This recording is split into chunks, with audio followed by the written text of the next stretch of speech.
नमस्कार, स्वागत है आप सभी को। आज के विषय है कलयुग में दोबारा जन्मे थे पांडव। जानिए किसने कहाँ लिया था जन्म। महाभारत का युद्ध धर्म और अधर्म का युद्ध था। इतना विभत्स युद्ध शास्त्रों के अनुसार किसी युग में नहीं हुआ, जिसमें अपनों से ही अपनों की लड़ाई थी। इस युग में युद्ध का परिणाम भी इसकी भयावहता की तरह ही विभत्स और विनाशकारी था। कलयुग में कौन से पांडव ने कहाँ जन्म लिया, जानिए रहस्य। महाभारत में हर व्यक्ति अपने आप में महान था। हर कोई किसी न किसी का अवतार था और सभी के पास अदृश्य शक्तियाँ थी। कोई उन शक्तियों का इस्तेमाल कर पाया तो कोई नहीं, कोई हार गया तो कोई जीत गया। कहते हैं कि सभी योद्धा एक रात के लिए जीवित हो गए थे और यह भी कहते हैं कि सभी योद्धा कली काल में किसी न किसी नाम से फिर से जन्मे थे। आओ जानते हैं उनके अवतारी जीवित और कलिकाल में पूर्व जन्म की रोचक कहानी। अवतारी भगवान श्री कृष्ण विष्णु के अवतार थे तो बलराम शेषनाग के अंश थे।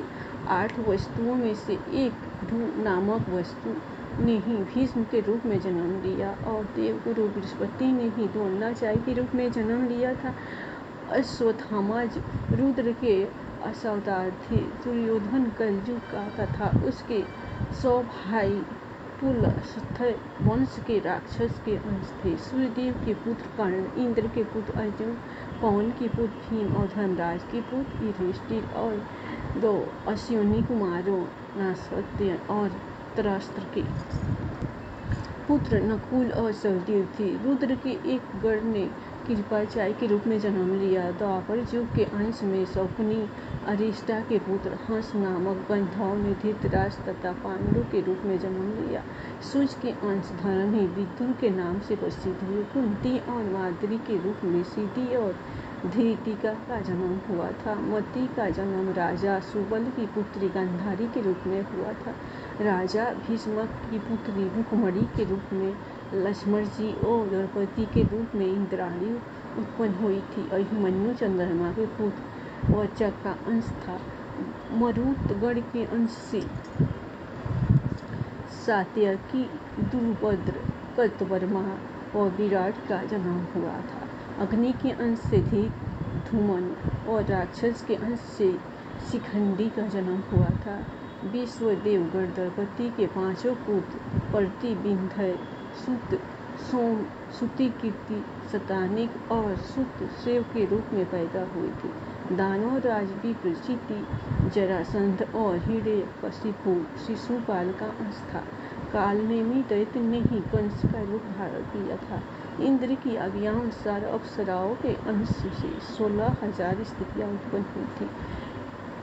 एक रात के लिए जीवित हो गए मृत योद्धा। उस समय की बात है जब धृतराष्ट्र, कुंती, विदुर, गांधारी और संजय वन में रहते थे। एक दिन वन में उनसे मिलने युधिष्ठिर के बाद धृतराष्ट्र के आश्रम में महर्षि वेदव्यास आए। महर्षि वेदव्यास ने धृतराष्ट्र, गांधारी और कुंती से कहा कि आज मैं तुम्हें अपनी तपस्या का प्रभाव दिखाऊंगी, तुम्हारी जो इच्छा हो मांग लो। तब धृतराष्ट्र और गांधारी ने युद्ध में मृत अपने पुत्रों तथा कुंती ने कर्ण को देखने की इच्छा प्रकट की। द्रौपदी आदि ने कहा कि वे भी अपने परिजनों को देखना चाहते हैं। महर्षि वेदव्यास ने कहा कि ऐसा ही होगा। ऐसा कहकर महर्षि वेदव्यास सभी को गंगा तट पर ले गए। रात होने पर महर्षि वेदव्यास ने गंगा नदी में प्रवेश किया और पांडव और कौरव पक्ष के सभी मृत योद्धाओं का आह्वान किया। थोड़ी ही देर में भीष्म, द्रोणाचार्य, दुर्योधन, दुशासन, अभिमन्यु, धृतराष्ट्र के सभी पुत्र, घटोत्कच और द्रौपदी के 5 पुत्र राजा द्रुपद, धृष्ट, धूमन, शकुनी, शिखंडी आदि वीर जल से बाहर निकल आए। उन सभी के मन में किसी भी प्रकार का अहंकार, क्रोध नहीं था। महर्षि वेदव्यास ने धृतराष्ट्र और गांधारी को दिव्य नेत्र प्रदान किए। अपने मृत परिजनों को देख सभी के मन में हर्ष छा गया।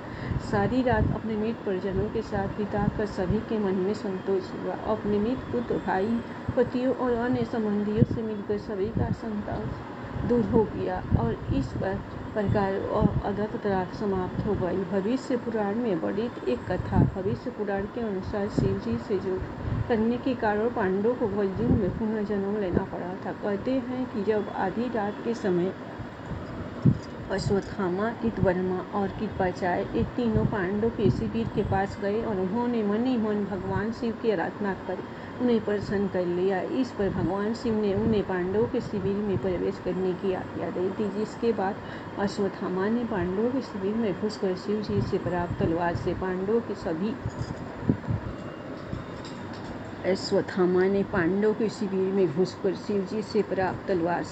के सभी पुत्रों का वध कर दिया और वहां से चले गए। जब पांडवों को इसके बारे में पता चला तो वे भगवान शिव से युद्ध करने के लिए पहुंच गए। जैसे ही पांडव शिव जी से युद्ध करने के लिए उनके सामने पहुंचे, उनके सभी अस्त्र शिव जी में समा गए और शिव जी बोले, तुम सभी श्री कृष्ण के उपासक हो, इसलिए इस जन्म में तुम्हें इस अपराध का फल नहीं मिलेगा, लेकिन इसका फल तुम्हें कलयुग में फिर से जन्म लेकर भोगना पड़ेगा। भगवान शिव की यह बात सुनकर सभी पांडव दुखी हो गए और इसके विषय में बात करने के लिए श्री कृष्ण के पास पहुंच गए। तब श्री कृष्ण ने उन्हें बताया कि कौन सा पांडव कलयुग में कहाँ और किसके घर जन्म लेगा, कलयुग में किसका जन्म कहाँ हुआ। जानिए, युधिष्ठिर का जन्म वत्स राज नाम के राजा के पुत्र के रूप में हुआ। उनका नाम मल्लखान था। भीम का जन्म विदुर नाम से हुआ था, जो बनरस नाम के राजा बने, और अर्जुन का जन्म परिलोक नाम के राजा के यहाँ हुआ।